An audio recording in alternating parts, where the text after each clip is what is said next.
Hello students, welcome to your economics class.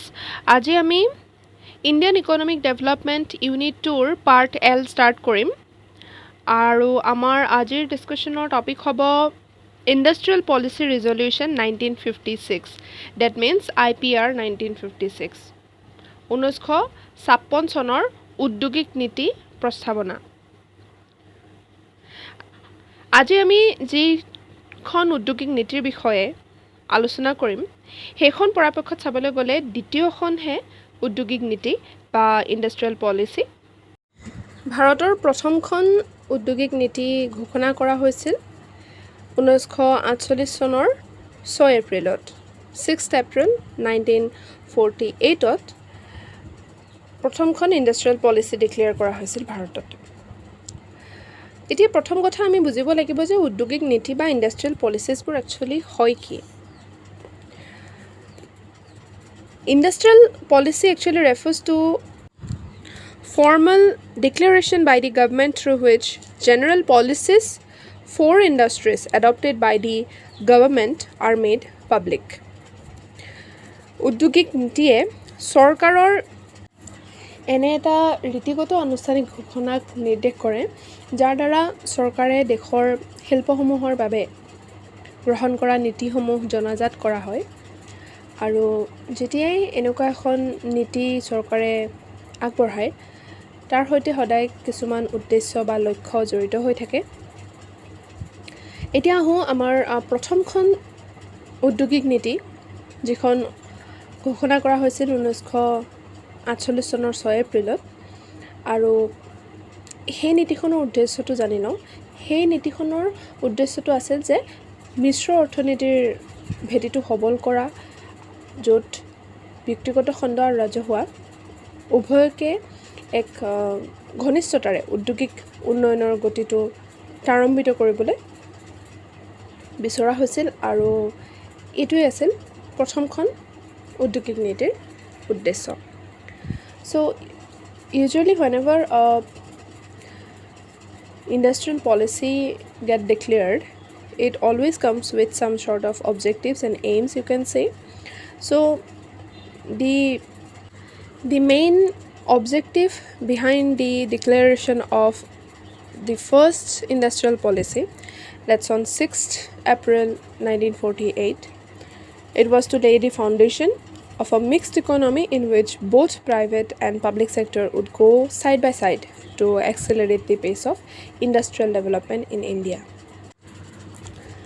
এখন উদ্যোগিক নীতিত দুটা প্ৰধান ভাগ থাকে প্ৰথমটো হয় যে চৰকাৰৰ চিন্তা সংকল্প যি উদ্যোগীকৰণৰ প্ৰকৃতি নিৰ্ধাৰণ কৰে আৰু দ্বিতীয়টো হৈছে যে চৰকাৰৰ বিধি বিধান বা ক'ব পৰা যায় নীতি নিয়ম যি পিছলৈ এক বিশেষ গাঁথনি আগবঢ়ায় এইদৰে উদ্যোগিক নীতি হৈছে এক বিস্তৃত ধাৰণা যি শিল্পৰ পৰিচালনা তথা কাৰ্যক্ৰম আৰু প্ৰতিস্থাপনাৰ বাবে গ্ৰহণ কৰা নীতিবোৰ প্ৰয়োগ কৰা অৰ্থাৎ নীতিবোৰৰ পথ প্ৰদৰ্শক হিচাপে কাম কৰা Now let's proceed towards the objectives of IPR 1956 IPR 1956 was actually adopted in accordance with the goal of the state controlling the commanding heights of the economy that is the leading role of the government in the progress of industrialization and this resolution formed the basis of the second year plan and which tried to build up the basis for a socialistic pattern of society. So the main objectives of industrial policy of 1956 were such as first one is to expand public sector, second is to reduce disparities in income and wealth, third is to develop heavy industries and machine making industries, fourth is to accelerate the rate of growth through industrialization. 1956 চনৰ শিল্পনীতিটো গ্ৰহণ কৰা হৈছিল এটা বিশেষ ভূমিকাৰ আৰ্হিত যে অৰ্থনীতিখনৰ উচ্চ অগ্ৰাধিকাৰ প্ৰাপ্ত দায়িত্বসমূহৰ ওপৰত ৰাষ্ট্ৰীয় নিয়ন্ত্ৰণ আৰোপৰ উদ্দেশ্যেৰে অৰ্থাৎ উদ্যোগীকৰণ প্ৰক্ৰিয়াত চৰকাৰৰ অগ্ৰগামী এটা ভূমিকা প্ৰদান কৰিবৰ কাৰণে এই দ্বিতীয়খন শিল্পনীতি বা ঔদ্যোগিক নীতি সৃষ্টি কৰা হৈছিল। এই প্ৰস্তাৱনাই দ্বিতীয় পঞ্চবাৰ্ষিক পৰিকল্পনাৰ ভেটি নিৰ্মাণ কৰে, যি সমাজবাদী আদৰ্শৰ সমাজ সামাজিক ন্যায়ৰ সৈতে বিকাশ গঠনৰ বাবে প্ৰচেষ্টা কৰিছিল। গতিকে 1956 চনৰ ঔদ্যোগিক নীতিৰ উদ্দেশ্যসমূহ এনেধৰণৰ। প্ৰথমটো হৈছে যে আয় আৰু সম্পদৰ বৈষম্য হ্ৰাস কৰা, দ্বিতীয়টো আছিল ৰাজহুৱা খণ্ডৰ সম্প্ৰসাৰণ কৰা, তৃতীয়টো আছিল উদ্যোগীকৰণৰ সহায়ত অৰ্থনৈতিক বিকাশৰ হাৰ ত্বৰান্বিত কৰা, আৰু চতুৰ্থটো আছিল গধুৰ শিল্প আৰু যন্ত্ৰপাতি নিৰ্মাণ কৰা উদ্যোগসমূহৰ উন্নতি সাধন কৰা। ইয়াৰ পিছত চাম এই নীতিটোৰ দ্বাৰাই ঘোষণা কৰা উদ্যোগৰ শ্ৰেণী বিভাগকৰণ বা classification of industries based on this new policy of industrialisation. Under this policy, a new format for classification of industries was announced, and it was broadly categorized into three groups. First one is Schedule A, where it has included 17 industries, and there are a lot many industries, mainly like arm and ammunitions, atomic energy, iron and steel, coal, mineral oils, mining, shipbuilding, railway transport, air transport, and lot many industries were included. And precisely the responsibility of development of these industries was exclusively given to the hands of government. Then comes Schedule B. In this schedule, total number of 12 industries were included, and responsibility to upgrade the standard of these industries will be progressively state-owned. So state government will look after it. In this schedule, the government would gradually set up new units, and the private sector would also be expected to supplement the efforts of the government. So the names of these 12 industries are aluminium, other mining industries, and other non-ferrous metals not including in the Schedule A, then machine tools, then steel fertilizers, chemical industries, antibiotics, and there are a lot many, including some other essential drugs and synthetic rubber. Carbonization are some of the names or types of industries included under Schedule B. Then we are now left with the Schedule C. In this schedule, all the remaining industries were included, and their future development would be left to the private sector. The government would facilitate, and also it will encourage the development of these industries in the hands of private sector as per the programs finalized in the 5-year plans of the country. No new industry was allowed to set up unless they have a license properly granted by the government. Even an existing industry had to obtain a license for expanding output or for production of a new variety of goods. এই দ্বিতীয় উদ্যোগিক নীতিটোৰ জৰিয়তে শিল্পসমূহৰ এক নতুন শ্ৰেণী বিভাগ ঘোষণা কৰা হৈছিল, আৰু শিল্পসমূহক বহুলভাৱে 3টা ভাগত বিভক্ত কৰি পেলোৱা হৈছিল। তাত আমি 3খন অনুসূচী পাম। ইয়াত দেখা পোৱা যায় যে প্ৰতিখন অনুসূচীতে আমি কিছুমান উদ্যোগক অন্তৰ্ভুক্ত কৰিম, আৰু সেই উদ্যোগসমূহ পৰিচালনা কোনে কৰিব, কৰ্তৃপক্ষ কোন হ'ব, সেয়াও আমি ইয়াত দেখা পাম।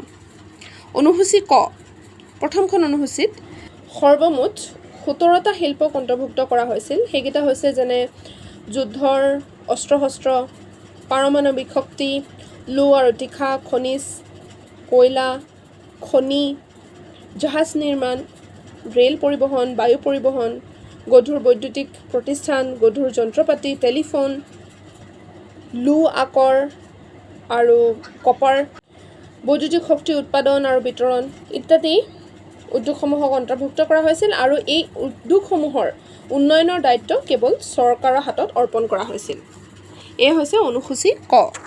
দ্বিতীয়খন অনুসূচী চাম। অনুসূচী খ হৈছে যে এই অনুসূচীত তেওঁলোকে 12টা শিল্পক অন্তৰ্ভুক্ত কৰিলে আৰু যিবিলাক চৰকাৰে ক্ৰমান্বয়ে নিজৰ নিয়ন্ত্ৰণলৈ আনিছিল আৰু এই অনুসূচীত চৰকাৰে ক্ৰমে নতুন শিল্প গোট স্থাপন কৰি গৈছিল। ব্যক্তিগত খণ্ডয়ো চৰকাৰৰ এই প্ৰচেষ্টাত সহায় সহযোগ আগবঢ়াব বুলি প্ৰত্যাশা কৰা হৈছিল।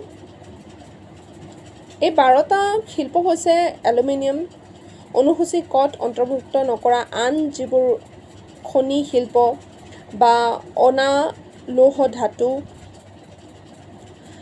যন্ত্ৰৰ আহিলা পাতি, লো ধাতুৰ আহিলা, সাৰ কাৰখানা, ৰাসায়নিক উদ্যোগ, প্ৰতিষেধক আৰু আন প্ৰয়োজনীয় ঔষধ, কৃত্ৰিম ৰবৰ, কাৰ্বন ইত্যাদি অন্তৰ্ভুক্ত কৰা হ'ল।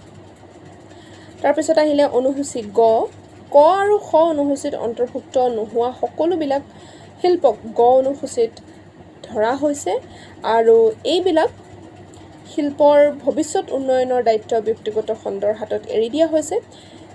দেশৰ পঞ্চবাৰ্ষিক পৰিকল্পনাত গ্ৰহণ কৰা আঁচনি অনুসৰি চৰকাৰে ব্যক্তিগত খণ্ডৰ সকলোবোৰ শিল্পৰ উন্নয়নত সহায় আৰু সহযোগ আগবঢ়াইছিল। অনুসূচী গৰ এটা উল্লেখযোগ্য কথা এয়াই যে চৰকাৰৰ পৰা অনুমতি পত্ৰ লাভ নকৰাকৈ কোনো নতুন শিল্প স্থাপন কৰিব দিয়া হোৱা নাছিল। ইয়াৰ বাদেও প্ৰতিষ্ঠিত যিবোৰ উদ্যোগ প্ৰতিষ্ঠান আছে তেনেকুৱা এটাইও উৎপাদনৰ সম্প্ৰসাৰণ বা উৎপাদনৰ বৈচিত্ৰ্যকৰণ ইত্যাদি কৰিবৰ বাবে অনুজ্ঞাপত্ৰ লাভ কৰিব লাগিব। তেতিয়াহে তেওঁক এই সম্প্ৰসাৰণ বা উৎপাদন বৈচিত্ৰ্যকৰণৰ বাবে অনুমতি প্ৰদান কৰা হ'ব। Another segment of this policy was that it was encouraging cottage and small scale industries. আন এটা ইয়াত আমি গুৰুত্বপূৰ্ণ দিশ দেখা পাওঁ এই ঔদ্যোগিক নীতিত, সেয়া হৈছে যে ক্ষুদ্ৰ আৰু কুটিৰ শিল্পসমূহক উৎসাহ প্ৰদান কৰা হৈছিল বহু পৰিমাণে। Actually, the need for the development of cottage and small industries was emphasized for using them as means of rural development. We all of us know this thing that industrial sector used to promote higher generation of employment opportunities rather than the agriculture sector. So that's why government took this cottage and small scale industries as a fortune maker through which they can upgrade the rural areas, and it was laid down that the state will do her maximum to develop such industries through measures like establishment of industrial assets, differential taxation, subsidies, etc. Everything will be there. ক্ষুদ্ৰ আৰু কুটিৰ শিল্পসমূহক উৎসাহ প্ৰদান কৰাৰ আঁৰৰ এটা গুৰুত্বপূৰ্ণ দিশ যিটো তেওঁলোকে অনুসৰণ কৰিছিল সেয়া হৈছে যে অত্যাধিক পৰিমাণে আমি গ্ৰাম্য অঞ্চলৰ উন্নতি সাধন কৰিব পাৰিম। গ্ৰাম্য অঞ্চলৰ উন্নয়নৰ বাবে ক্ষুদ্ৰ আৰু কুটিৰ শিল্পসমূহৰ উন্নয়ন সাধন কৰাটো অত্যাৱশ্যকীয় আছিল, কিয়নো এইবিলাক গ্ৰাম্য অঞ্চলৰ উপকৰণ আছিল। আমি সকলোৱে জানো যে কৃষি খণ্ডতকৈ উদ্যোগিক খণ্ড এটাৰ ওচৰত বহুতো দক্ষতা থাকে উচ্চ হাৰত নিয়োগৰ সৃষ্টি কৰাত, আৰু তেনেকৈ আমি গ্ৰাম্য অঞ্চলৰ উন্নতি কঢ়িয়াই আনিব পাৰোঁ। সেইবাবে চৰকাৰে এইবিলাকৰ উন্নয়নৰ ওপৰত যথেষ্ট মনোযোগ দিছিল। চৰকাৰে বিভিন্ন ব্যৱস্থা যেনে উদ্যোগিক ৰাজ্য প্ৰতিষ্ঠা, পাৰ্থক্যজনিত কৰ ব্যৱস্থা, সাহায্য ইত্যাদি যোগেদি এই শিল্পসমূহৰ উন্নয়নৰ বাবে সৰ্বাধিক চেষ্টা কৰা হৈছিল।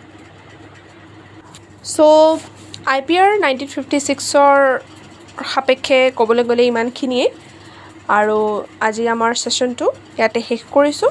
Thank you students.